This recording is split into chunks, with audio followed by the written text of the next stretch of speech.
ये परिवार हर दिन घर से निकलने से पहले अपनी कमर पर कई मीटर लंबी रस्सी लपेटता है। माँ ने दोनों बच्चों से कहा है कि बाहर की दुनिया पहले ही नष्ट हो चुकी है। जंगल में हर जगह खतरनाक बुरी आत्माएं फैली हुई हैं। उन्हें बचा सकती है पूर्वजों की हवेली। हर बार जब भी वे बाहर सामान खोजने जाते हैं, माँ दोनों बच्चों को समझाती है कि किसी भी हालत में अपनी कमर की रस्सी नहीं खोलनी है, क्योंकि जैसे ही वे रस्सी खोलेंगे वे पूर्वजों की हवेली की सुरक्षा खो देंगे और तब बुरी आत्माएं आसानी से उनके शरीर में घुस जाएंगी, जिससे उनकी जान भी जा सकती है। हालांकि माँ के मुंह से सुनी हुई उन बुरी आत्माओं को दोनों भाइयों ने कभी अपनी आंखों से नहीं देखा था, लेकिन उन्होंने कभी भी माँ की नेक नियत पर शक नहीं किया। उस दिन वे तीनों अलग अलग रास्तों पर जाकर सर्दियों के लिए सामान ढूंढने लगे और जो भी खाने लायक चीज मिलती उसे इकट्ठा करके बैग में भर लेते। इस बार भी तीनों की मेहनत रंग लाई और उन्हें काफी अच्छा सामान मिला। भाई माइक न सिर्फ एक बड़ी हरी इल्ली ढूंढ लाया, बल्कि उसने गुलेल से एक गिलहरी भी मार गिराई, यहाँ तक कि एक मेंढक भी पकड़ लाया। सोचिए, ये तो गिनी चुनी बार मिलने वाला प्रोटीन है। लेकिन दूसरी ओर छोटे भाई पीटर की किस्मत इतनी अच्छी नहीं थी। उसने बड़ी मुश्किल से एक पक्षी का घोंसला ढूंढा, लेकिन जब वह बड़ी मेहनत से ऊपर चढ़ा तो देखा कि चूजे तो कब के निकलकर उड़ चुके थे। ठीक जब वह उदास था, उसने देखा कि थोड़ी दूर जमीन पर एक पक्षी का अंडा पड़ा है। उत्साहित पीटर तुरंत उसे उठाने ही वाला था, लेकिन रस्सी की लंबाई अपनी सीमा तक पहुंच चुकी थी। इतनी नजदीक पड़ी इस लुभावनी चीज को देखकर पीटर ने कई बार सोचने के बाद आखिरकार अपने शरीर से बंधी रस्सी खोलने का फैसला किया। अच्छी बात यह रही कि ऐन वक्त पर बड़ा भाई वहां आ गया। उसे लगा कि यह पक्षी का अंडा शायद किसी दुष्ट आत्मा द्वारा बिछाया गया जाल हो सकता है, इसलिए वह किसी भी हालत में अपने छोटे भाई को रस्सी खोलने देने के लिए राजी नहीं हुआ। इससे पीटर बहुत नाराज हो गया। गुस्से में आकर उसने अपने भाई को सबक सिखाने की ठानी और एक पैर से भाई की रस्सी पर जोर से पैर रख दिया। सोचा भी नहीं था कि जड़ता के कारण माइक खुद को संभाल नहीं पाया और पहाड़ी से लुढ़क गया, जिससे उसका टखना भी मुड़ गया। और भी बुरी बात यह हुई कि उसके शरीर से बंधी रस्सी भी इसी वजह से खुल गई। देखते ही देखते खुद मुसीबत मोल ले ली है, यह समझकर पीटर ने तुरंत सीटी बजाकर माँ को बुलाया। आवाज सुनते ही माँ उसकी ओर दौड़ पड़ी, लेकिन इसी बीच जंगल में अचानक अजीब सी सरसराहट की आवाज गूंज उठी, जिससे माइक बहुत सतर्क हो गया। स्थिति को बेहद गंभीर देखकर पीटर ने भी मजबूरी में रस्सी खोल दी और नीचे आकर अपने भाई को सहारा देकर भागने लगा। लेकिन ऊपर चढ़ने में व्यस्त दोनों को बिल्कुल भी एहसास नहीं था कि उनके पीछे एक भयानक दुष्ट आत्मा धीरे धीरे उनकी ओर बढ़ रही है। अच्छी बात यह रही कि संकट में माँ समय पर वहां पहुंच गई, लेकिन वह भी दूसरी दिशा से दौड़ती हुई आई थी और उसकी रस्सी भी अब सीमा पर पहुंच चुकी थी। देखते ही देखते दोनों बच्चे खतरे में थे। माँ ने तुरंत रस्सी काट दी और दुष्ट आत्मा के पहुंचने से पहले ही दोनों बच्चों को पहाड़ी पर खींच लिया। फिर जमीन पर पड़ी रस्सी को उठाकर बच्चों को कसकर अपने साथ बांध लिया, जिससे वे दुष्ट आत्मा के हमले से बच गए। लेकिन साहसी पीटर ने सिर उठाकर देखा तो उसे वहां दुष्ट आत्मा की परछाई तक नहीं दिखी, जिससे पहली बार उसने अपनी माँ पर शक किया। घर लौटने के बाद माँ ने तुरंत बच्चों को जमीन पर घुटनों के बल बैठने का आदेश दिया और उनसे दुष्ट आत्मा को पहचानने वाला मंत्र जबरदस्ती पढ़वाया। दोनों भाइयों को यह सब अजीब लगा, लेकिन माँ के हाथ में चाकू देखकर और उसकी जिद के आगे उन्हें उसकी बात माननी पड़ी।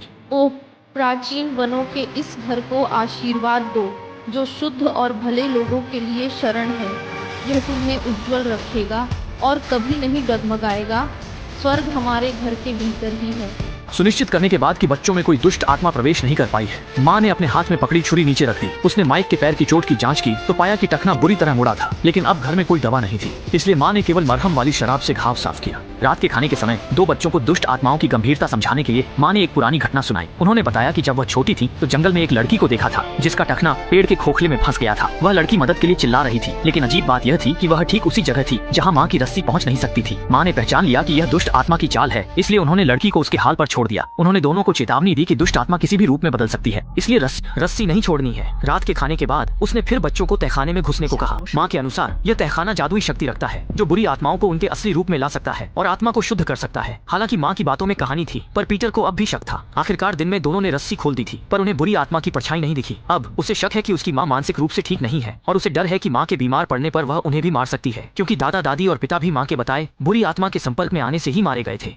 आखिरकार वे माँ की निर्दयी हत्या का शिकार हो गए, लेकिन पीटर यह नहीं जानता था कि उसकी अविश्वास की वजह से अंत में माँ की दर्दनाक मौत हुई। माइक के टखने में चोट लगने के कारण वह बाहर नहीं जा सकता था, इसलिए अब सामान जुटाने की जिम्मेदारी सिर्फ उन दोनों पर थी। साथ ही सर्दी का मौसम आने वाला था और जंगल के जानवर भी वहाँ से जा रहे थे। दोनों कई दिनों तक खाली हाथ लौटते रहे। घर में जमा खाना भी तेजी से कम होता गया। सिर्फ आधा महीना बीता था कि जमा किया हुआ खाना खत्म हो गया। मजबूरी में माँ को 3 रस्सियां निकालनी पड़ी। माँ ने तीनों रस्सियों को आपस में जोड़ दिया और अकेले ही दूर दराज के इलाकों में शिकार करने निकल पड़ी। लेकिन जब भी वह किसी शिकार पर निशाना साधती, कोई बुरी ताकत आकर उसमें बाधा डाल देती थी।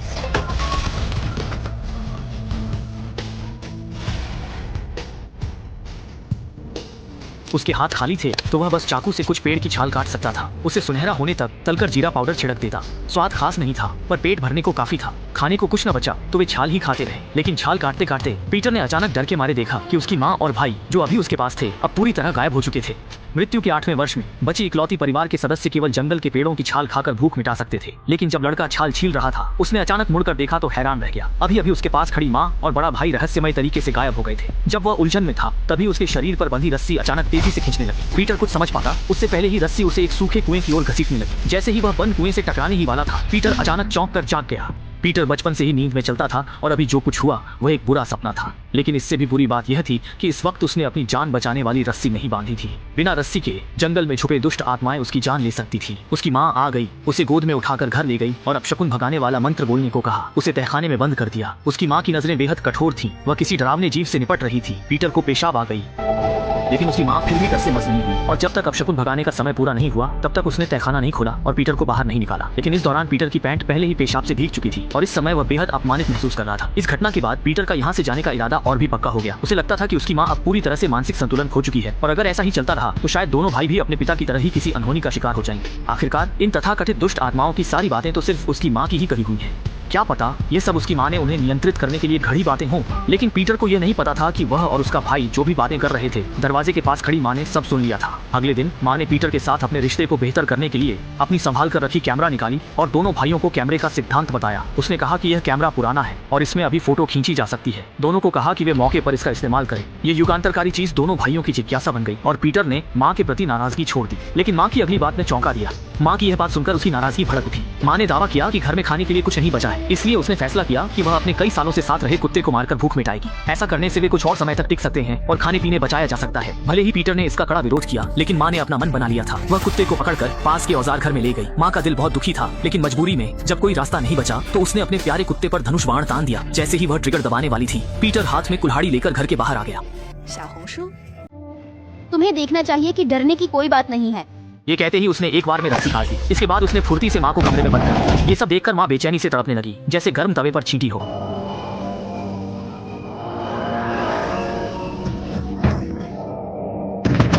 हिस्टीरिया में डूबी माँ को देखकर पीटर को और भी यकीन हो गया कि माँ का दिमाग खराब हो गया है। इसी दौरान बड़ा भाई माइक भी शोर सुनकर वहाँ आ गया। उसने पीटर को जमीन पर गिरा दिया और माँ को बचाने के लिए मुड़ने ही वाला था कि पीटर ने फिर से उसे पकड़कर गिरा दिया। दोनों के बीच झगड़ा चल ही रहा था कि घर के अंदर माँ ने डर के मारे देखा कि वह दुष्ट आत्मा न जाने कब घर में घुस आई थी और सांप जैसी जीभ निकालते हुए धीरे धीरे पास आ रही थी। खुद को उस दुष्ट आत्मा से बचाने के लिए बच्चों की माँ ने बिना हिचकिचाए अपना गला काटने का फैसला किया ताकि दुष्ट आत्मा उसमें प्रवेश न कर सके। यह देखकर दोनों भाइयों ने झगड़ा करना छोड़ दिया। माइक तुरंत घर के अंदर भागा और माँ को जगाने की कोशिश की, लेकिन तब तक बहुत देर हो चुकी थी। माँ हमेशा के लिए उन्हें छोड़ चुकी थी। भले ही घर के अंदर राक्षस का कोई निशान नहीं था, लेकिन डर के मारे पीटर ने फिर भी अपने शरीर पर रस्सी बांध ली।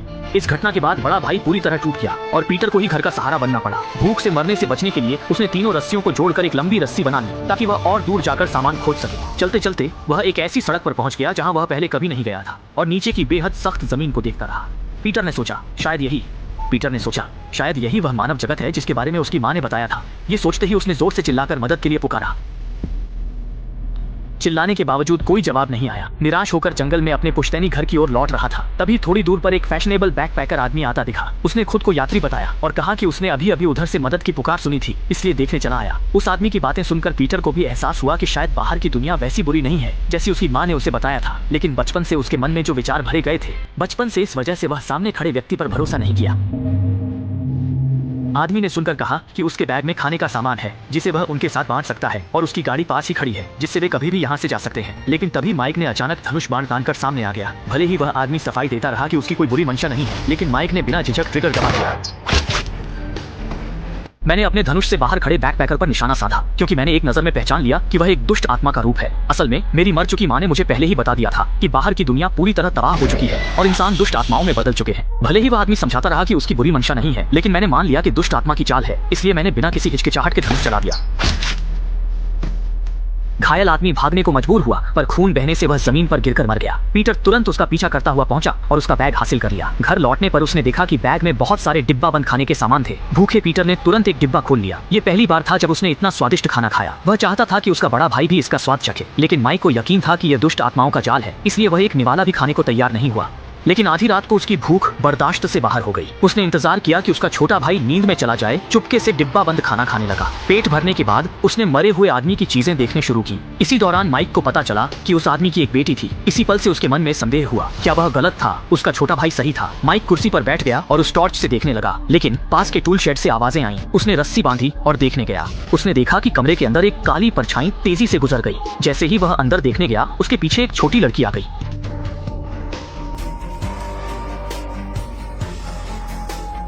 यह साफ था कि मरा हुआ आदमी लड़की का पिता था। अपराध बोध से भरे माइक ने टालने की कोशिश की, लेकिन हाथ में पकड़ी टॉर्च ने पोल खोल दी। ये टॉर्च तुम्हें कहां से मिली? ये मेरे पापा की है।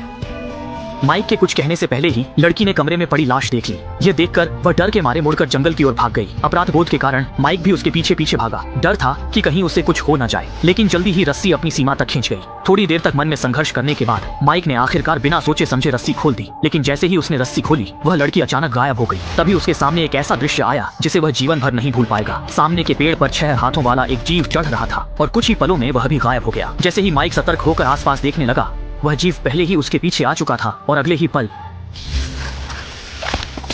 बस देखा कि वह दुष्ट प्राणी माइक की ओर कुछ उगलता है और वह चीज थोड़ी देर में माइक के शरीर में घुस जाती है। जैसे ही दृश्य बदलता है, माइक अचानक अपने घर में प्रकट हो जाता है। बिस्तर पर चुपचाप बैठा रहता है, बिल्कुल नहीं हिलता डुलता। चाहे पीटर कितनी भी आवाज लगाए, माइक पर कोई असर नहीं होता। जब तक पीटर पास आकर देखता है, तब पता चलता है कि उसके भाई के सिर के ऊपर की छत भी बुरी ऊर्जा से ढक चुकी है। अपने भाई की खोखली आंखों को देखकर पीटर को भी शायद कुछ समझ में आता है, इसलिए वह एक हाथ से अपने भाई को पकड़ता है और दूसरे हाथ से छत पर दबाता है। फिर तुरंत ही वह तंत्र मंत्र पढ़ने लगता है। जल्दी ही उसके भाई में कुछ हलचल होती है, लेकिन अगले ही पल अच्छी बात रही कि पीटर समय रहते बच गया। वह तुरंत बाहर भागा और अपने भाई को कमरे में बंद कर दिया। लेकिन किसे पता था कि माइक ने बिस्तर को दरवाजे के सामने खिसकाकर उसे रोक दिया और फिर आग लगाकर पुश्तैनी घर को जला दिया। वह पीटर को जिंदा जलाना चाहता था। मजबूरी में पीटर को खिड़की से छत पर चढ़ना पड़ा और माइक शैतानी मुस्कान के साथ यह सब देख रहा था।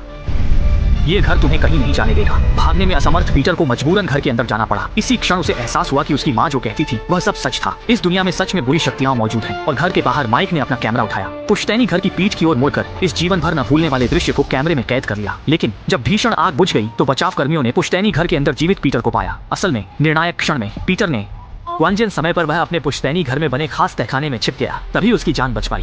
अपने सामने कभी न देखे गए उच्च तकनीक वाले उत्पादों को देखकर पीटर को अचानक समझ आ गया कि इस दुनिया में असल में कोई बुरी आत्माएं नहीं है। ये सब तो उसकी माँ का झूठ था ताकि वह उन्हें अपने पास ही रख सके। राहत हेलीकॉप्टर में ही पीटर ने अपने सहारे और भाई को भी देखा। नीचे भीड़ भाड़ वाले इमारतों को देखते हुए पीटर ने राहत की सांस ली कि आखिरकार वे आजाद हो गए हैं। लेकिन जैसे ही दृश्य बदलता है, देखा जाता है कि मैक द्वारा जमीन पर छोड़ी गई तस्वीर में एक अजीब सी बड़ी हथेली उसके कंधे पर रखी हुई है और यहीं पर फिल्म का अंत हो जाता है।